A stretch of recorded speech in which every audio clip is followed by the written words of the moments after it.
नमस्कार बच्चों, आज हम लोग कक्षा 10 की विज्ञान और कक्षा 11 के लिए जीव विज्ञान के अंतर्गत टॉपिक जो पढ़ेंगे उसका नाम है ब्लड सर्कुलेटरी सिस्टम अर्थात रक्त परिसंचरण तंत्र। तो देखिए, रक्त परिसंचरण तंत्र में आप कई चीज़ें पढ़ चुके हैं।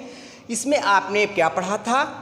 ब्लड के बारे में पढ़ा था कि ब्लड के अंदर कौन कौन से कंपोनेंट होते हैं, जिसमें आपने WBCs, RBCs, ब्लड प्लेटलेट्स इनके बारे में पढ़ चुके हैं। अब हम बात करेंगे कि इस पूरे तंत्र के अंतर्गत कौन कौन सी चीज़ें साथ में जुड़ी हुई हैं, अर्थात कुल कितने कंपोनेंट इसमें इन्वॉल्व होते हैं।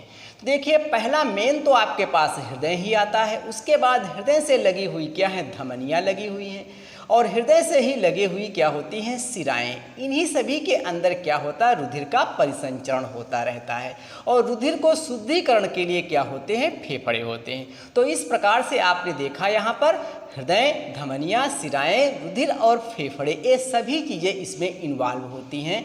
अब बात करते हैं हम कि रक्त परिसंचरण तंत्र की खोज सबसे पहले सन 1628 ईस्वी में डॉक्टर विलियम हार्वे ने की थी, एवं हृदय की संरचना यानी उसका स्ट्रक्चर और उसके कार्य के अध्ययन को, जो कार्य होता है उसके अध्ययन की शाखा को हम लोग क्या बोलते हैं? कार्डियोलॉजी बोलते हैं। कार्डियोलॉजी अर्थात हृदय के कार्य और हृदय की रचना के अध्ययन को हम क्या बोलते हैं? कार्डियोलॉजी। अब बात करते हैं कि हृदय के अंदर क्या रक्त का परिसंचरण होता है, इसलिए आप कहेंगे रुधिर परिसंचरण के अध्ययन को एंजियोलॉजी कहा जाता है। कि रक्त जो परिसंचारित हो रहा है इसके अध्ययन की बात किया जाए तो कहलाता है एंजियोलॉजी। अब देखें आगे, हृदय एक हृदयावरण नामक थैली में सुरक्षित रहता है, जिसका भार लगभग 300 ग्राम के आसपास होता है। हृदय के संकुचन और शिथिलन को सम्मिलित रूप से हम क्या कहते हैं? हृदय की धड़कन कहते हैं। अर्थात हृदय की धड़कन शब्द बोला जाए तो इसका मतलब है कि हृदय में एक बार संकुचन, एक बार शिथिलन, और इन दोनों शब्दों को मिल करके क्या एक धड़कन बनती है। एक संकुचन, एक शिथिलन, तो एक धड़कन हुआ। आगे देखें, रक्त हमारे पूरे शरीर में सर्कुलेट करता है। रक्त हमारे पूरे शरीर के, जितने भी शरीर के छोटे से छोटे कोई भी भाग हो, सब कहीं पर सर्कुलेट करता है। इसके लिए मानो हृदय एक पंपिंग आर्गन, एक क्या पंपिंग स्टेशन या पंपिंग आर्गन की भांति कार्य करता है। जब हृदय रक्त को पंप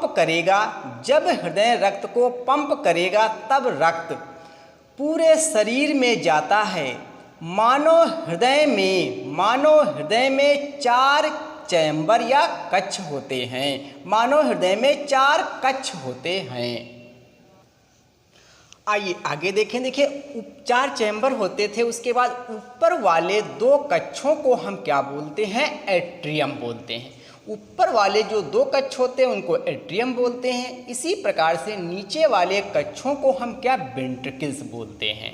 ये 4 कक्ष हैं ऑक्सीजनेटेड का मतलब ऑक्सीजन युक्त ब्लड, और डीऑक्सीजनेटेड रक्त को अलग अलग रखने का काम करते हैं। तो देखिए, 2 जो कक्ष हैं ऊपर वाले, और दो कक्ष और 2 नीचे वाले, 2 अलग अलग कक्ष बने। इन चारों जो कक्षों का काम क्या है?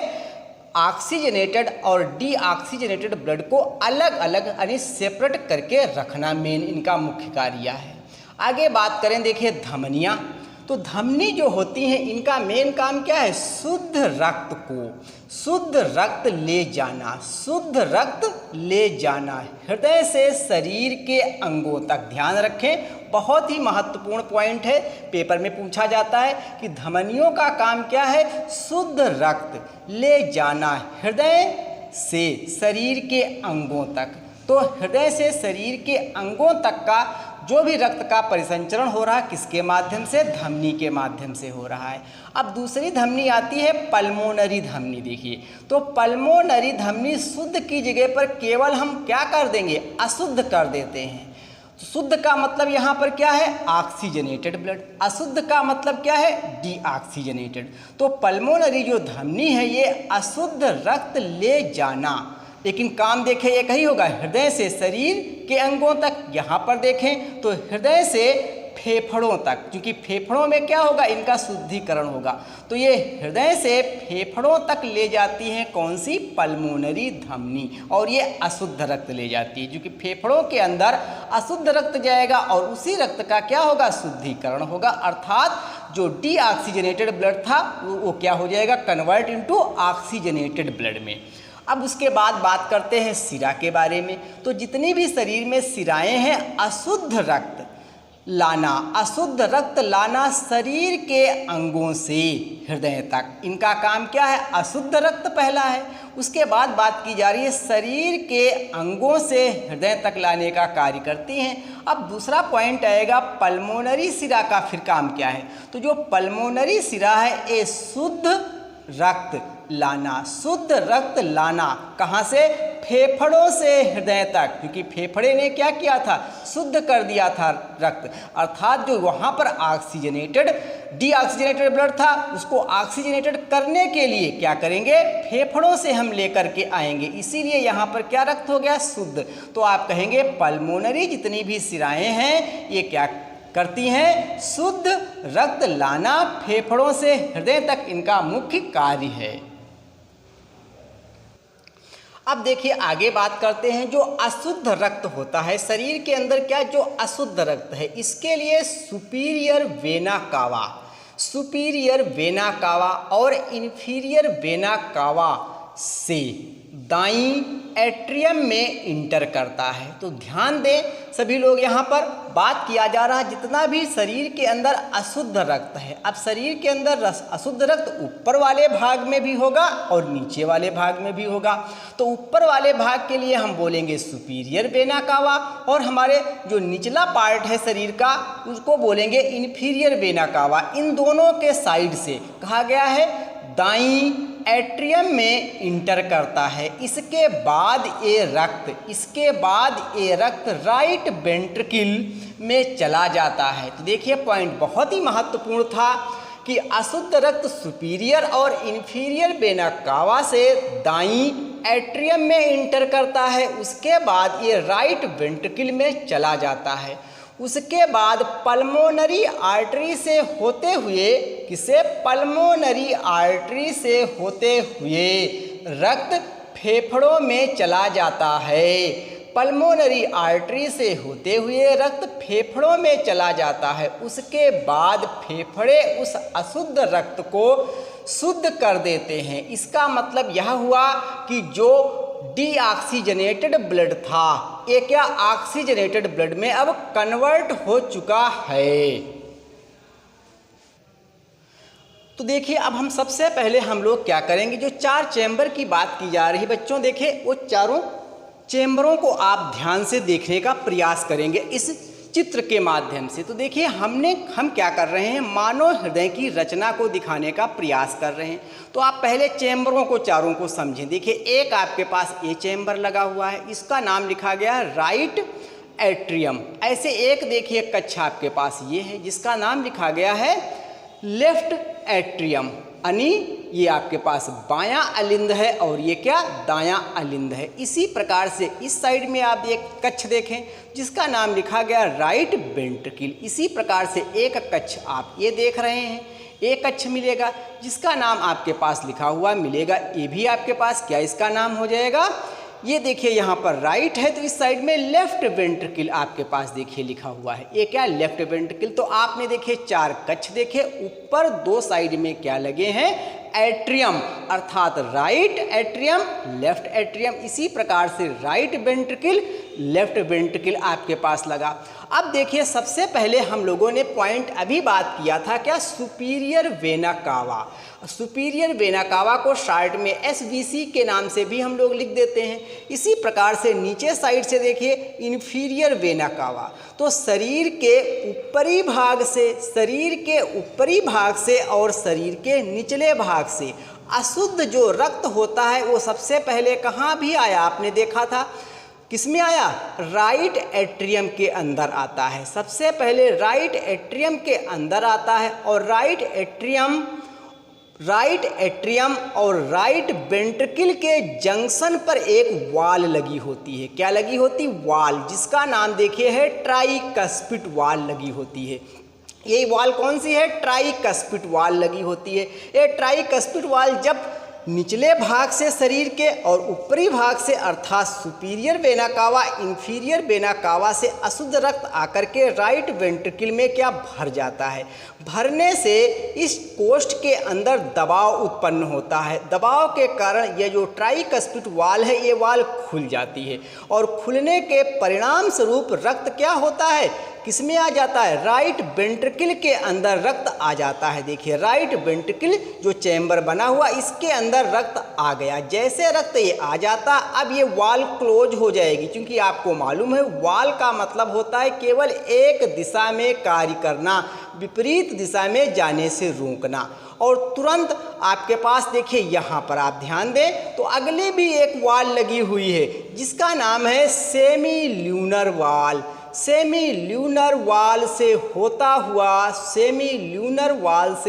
हुआ अशुद्ध रक्त सीधे कहाँ चला जाता है? आप देखें इधर आपके पास एक ब्रांचिंग है, एक ब्रांचिंग इधर दिख रही है, तो इधर वाली ब्रांचिंग से टू लेफ्ट जो है फेफड़ों में जाएगा, अर्थात ये बाएं फेफड़ों में जाएगा और इधर की तरफ क्या हो जाएगा? दाएं फेफड़े लगे हैं। देखिए दाएं फेफड़ों में चला गया।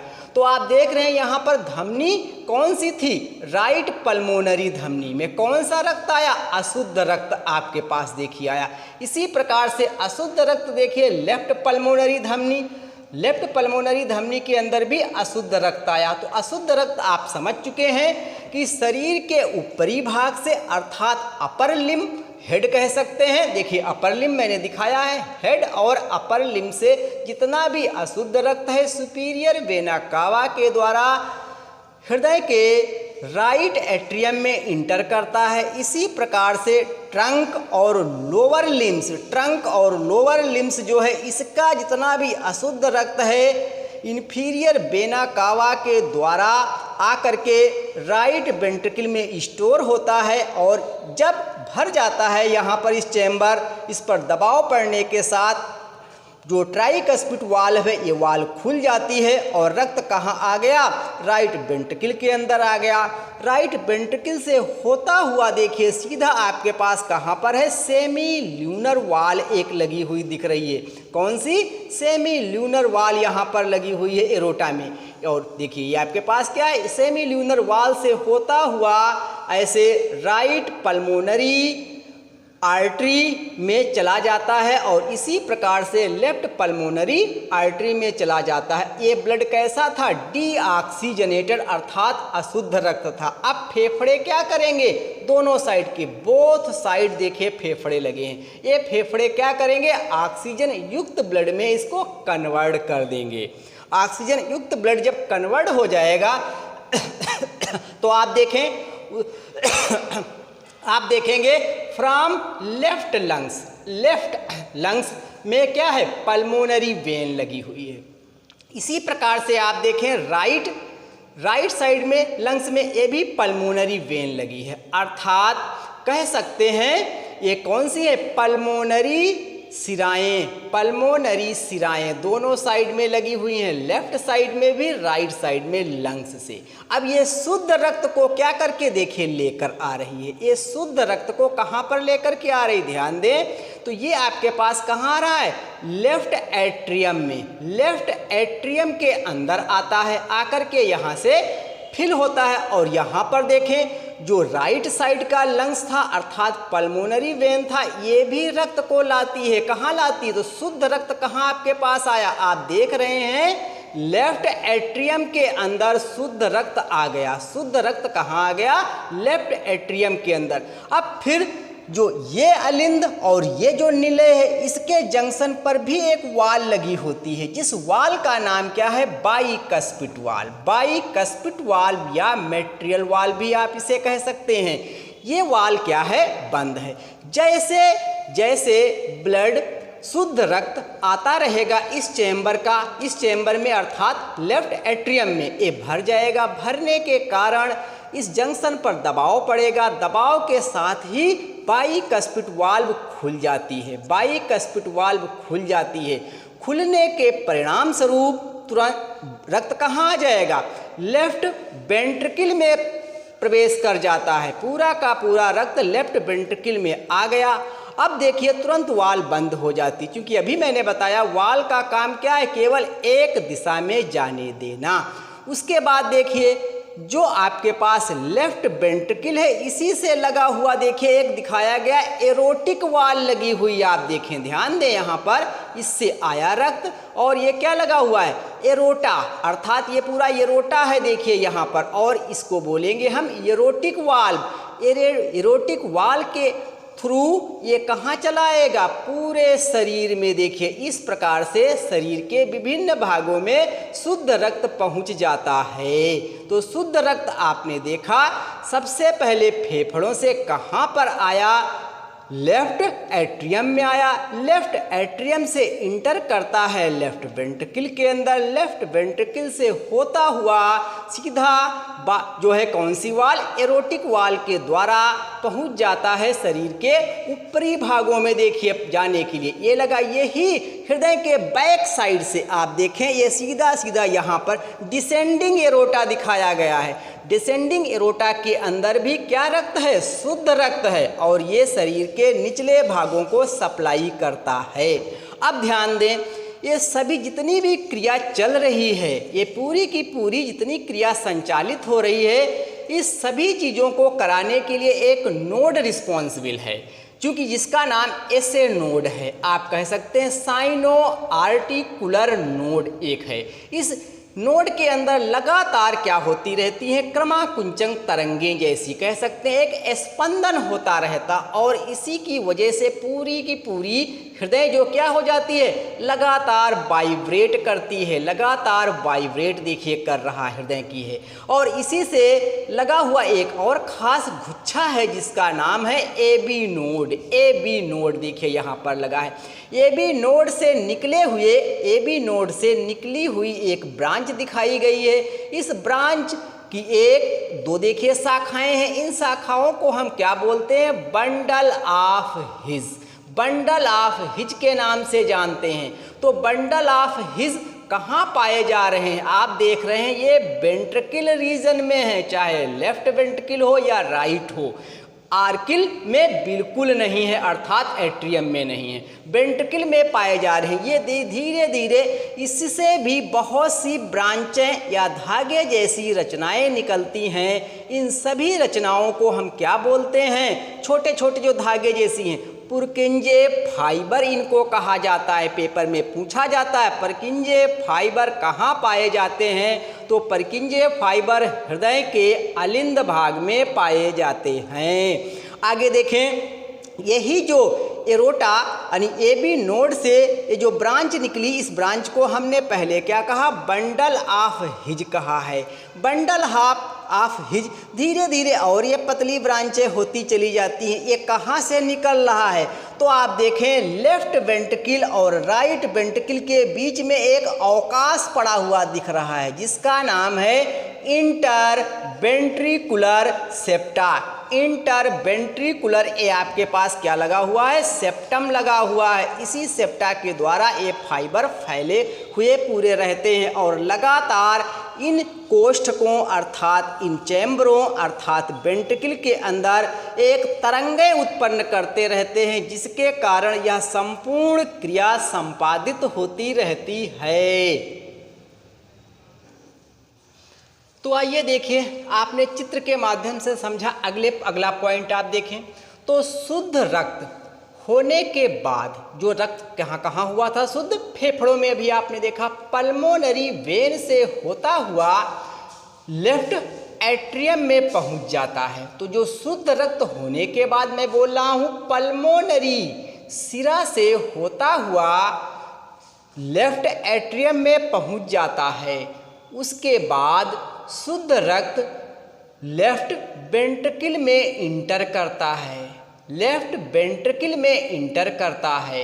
उसके बाद फिर से देखें, एरोटा भी आपको दिखाया था चित्र में। एरोटा की सहायता से पूरे शरीर में एरोटा की सहायता से पूरे शरीर में रक्त पहुंच जाता है। हृदय की मांसपेशियों को रक्त पहुंचाने वाली, अब ध्यान दें, शरीर में तो पहुंच जाता है लेकिन हृदय के अंदर भी तो पेशियां हैं, उनको भी तो रक्त चाहिए। तो हृदय की पेशियों को रक्त पहुंचाने वाली वाहिनी को हम क्या बोलते हैं? कोरोनरी धमनी। ध्यान दें, कोरोनरी धमनी क्या होती है, सवाल पूछा जाता है।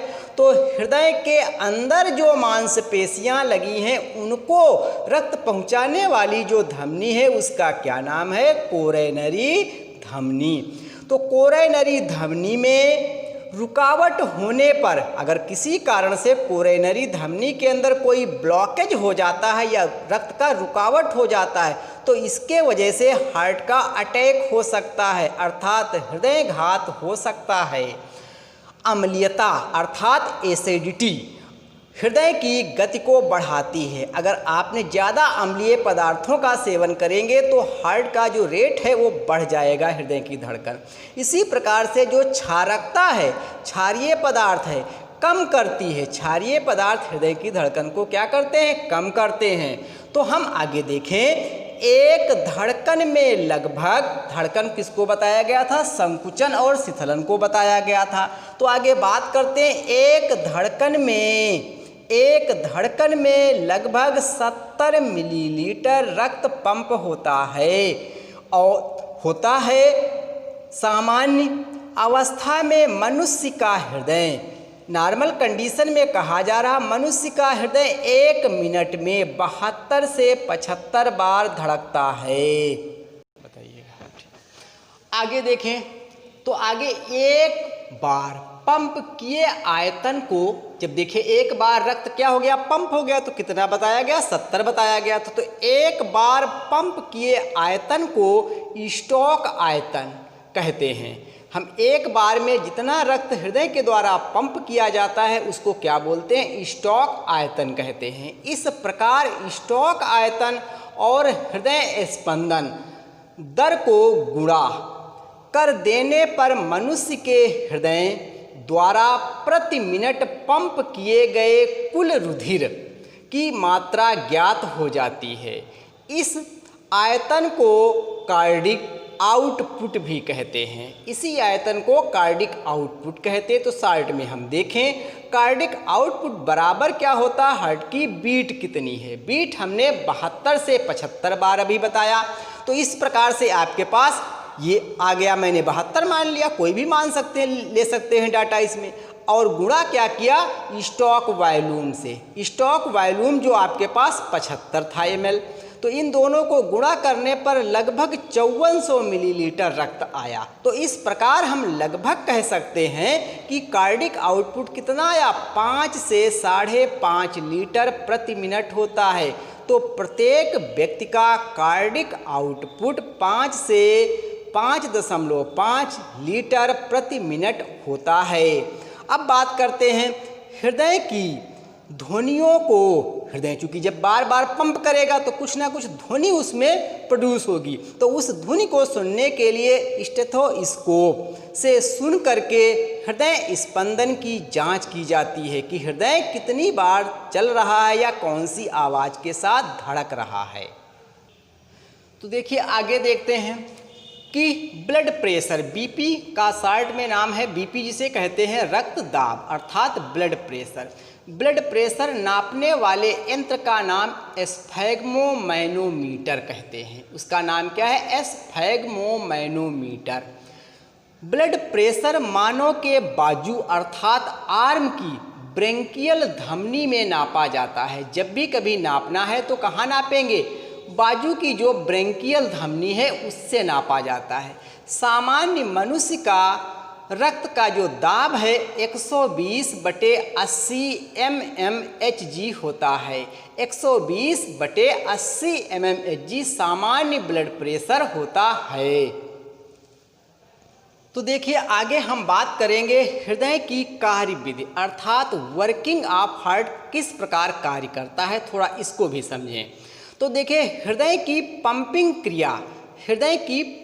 क्रिया उसकी पेशी युक्त भित्तियों पर आधारित होती है। हृदय में किस प्रकार का पंप होगा यह निश्चित कौन करता है? हृदय के अंदर जो मांसपेशियां अर्थात पेशियां लगी हैं इन पर आधारित है। आप कह सकते हैं अतः कार्डियक पेशियों को नियमित अंतरालों पर लयबद्ध तरीके से संकुचित करके रुधिर को विभिन्न धमनियों में पंप करता है। इस प्रकार से एक के बाद एक लय के माध्यम से, क्योंकि आपको एक धड़कन का मतलब बताया गया था, संकुचन शिथिलन, उसी चीज को हम लोग पढ़ रहे हैं। अर्थात कह सकते हैं कि हृदय के इस नियमित संकुचन को हम क्या कहते हैं? धड़कन कहते हैं। प्रत्येक धड़कन में दो प्रवस्थाएं एकांतरित रूप में होती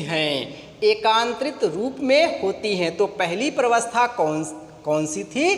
जिसका नाम है सिस्टोल, या इसको हिंदी में आप कह सकते हैं प्रकुंचन। अब प्रकुंचन का मतलब समझें या सिस्टोल का मतलब समझें। इस कंडीशन में क्या होता है? हृदय धमनियों में रुधिर को शरीर में वितरण, अर्थात हृदय के द्वारा धमनियों में रुधिर क्या होता है? देखिए लिखा गया, सीधी सी बात, धमनियों में रुधिर को शरीर में वितरण या कह सकते हैं शुद्धिकरण के लिए पंप करता है। तो हृदय से धमनियों को जो शरीर भेजा गया वह कंडीशन कौन सा? सिस्टोल कहलाती है। अर्थात इसी में क्या होता है? शुद्धिकरण अर्थात प्योरिफिकेशन ऑफ ब्लड इसमें होता है, इस कंडीशंस में। अब देखिए, तो आपने यहाँ पर सिस्टोल को देखा, प्रकुंचन और शिथिलन, क्योंकि अभी मैंने बात कहा संकुचन और शिथिलन, तो प्रकुंचन और शिथिलन इन दोनों मिलकर के क्या बनता था? एक धड़कन बनती थी। तो आपने देखिए पहली बात समझ चुके हैं प्रकुंचन क्या है। अब बात करते हैं शिथिलन के बारे में, अर्थात डायस्टोल। डायस्टोल में विभिन्न भागों से रुधिर लाने वाली शिराएं, विभिन्न जो भाग शरीर के हैं उनसे लाने वाली जो शिराएं हैं अपना संग्रहित रुधिर हृदय में डाल देती हैं। अपना संग्रहित रुधिर जो है कहाँ डाल देती हैं? हृदय में डाल देती हैं। इस प्रकार की जो ये कंडीशन या प्रवस्था हुई, यह प्रवस्था जो है डायस्टोल या शिथिलन कहलाती है। तो आपने यहाँ पर दोनों चीज़ें देखी, डायस्टोल देखा और सिस्टोल डायस्टोल सिस्टोल, इस तरीके से लगातार एक के बाद एक धड़कन चलती रहती है और दोनों को मिला दें तो एक धड़कन। अब आप जानते हैं जैसे पल्स रेट चेक करते हैं हाथ से आप, तो पल्स रेट जब चेक किया तो इसका मतलब आपके पास 72 से 75 बार धड़कते हुए जो मिला, तो उसमें क्या हुआ? आपके पास एक बार ये, इस तरीके से बार बार इनकी जो धड़कन है उसी चीज़ को आप महसूस करते हैं। तो हम लोगों ने एक प्रकार से मानव रुधिर के बारे में इन सभी चीज़ों का डिटेल अध्ययन किया है। आशा और विश्वास है कि यह वीडियो आपको काफ़ी लाभ पहुंचा सकता है। इसी के साथ धन्यवाद।